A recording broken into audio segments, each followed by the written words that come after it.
Hello guys, my name is Milton. I go by Silver Bullet XV on social media, Instagram, TikTok, whatnot. And we figured this would be a great time to kind of show off this build. It's my 2016 Subaru Crosstrek, and I'd say it's mildly modified, just a little bit. Obviously, the first thing you might notice when you look at it is all of the color. These are my array of Diode Dynamics lights. I've been running them for like 4 or so years, and I'm a pretty big fan, as you can tell. We've got the SS3s on the front with a combination of SS5s and various output levels to SSC2s on the perimeter, rock lights underneath, reverse lights, brake lights even added in via backlight. It's a good combination of stuff, kind of showcasing a bit of everything. I'm a big fan of the lights, but obviously the lights don't make a build. If you know anything about this platform, they're a little bit low on power. This is actually the second ever Crosstrek to get a 2.5 liter engine swap.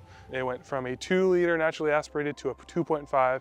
It's, around a 20% boost in power and nothing crazy. Definitely not an LS or anything like that, but it is definitely worthwhile.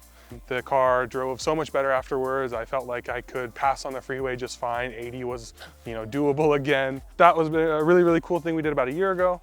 And then just recently, maybe a month and a half back, this got the third ever CVT re-gear.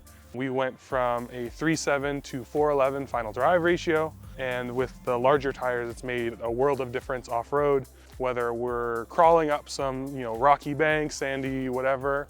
The additional low-end torque and being able to take everything a little bit more controlled with that lower gearing and having the power to continue to move forward has just been night and day. It's one of the things I'm most proud of on this thing.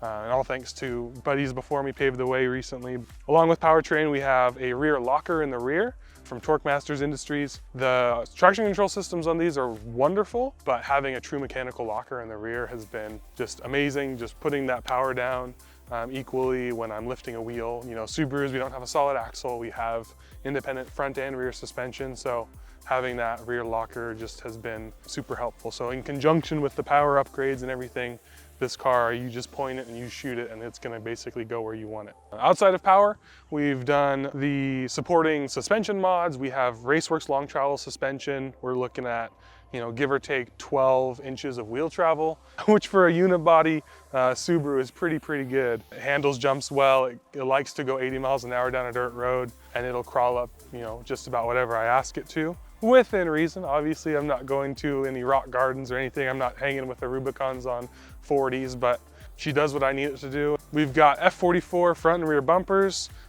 wheels as well from F44. They're a company down in Southern California that does some amazing stuff for this platform. Gives me a place to put my lights on the front, winch, stuff like that. Takes the abuse that I push this thing through.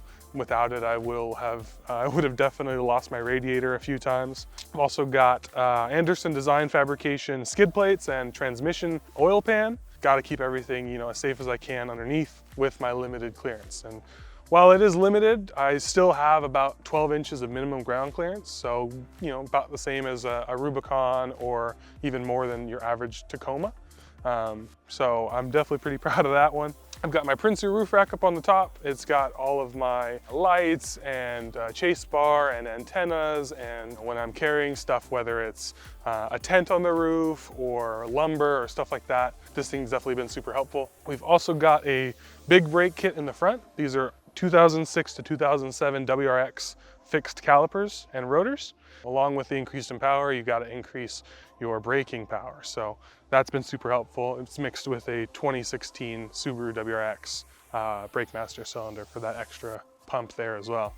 I've got transmission and engine oil coolers to keep it cool and running nice and smooth for me, because heat is kind of the killer in this platform here in modern Subarus.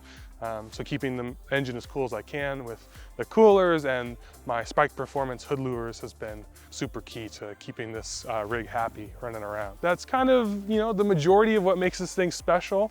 Like I said, the drivetrain is probably the thing that I'm the most happy about and most proud of. This is basically a one-of-one vehicle, and being able to say that is just like, it's pretty cool. I'm pretty happy. So anyways, yeah, this is 2016 Subaru Crosstrek. Silver Bullet XV on Instagram. Hope to check it out more. Yeah.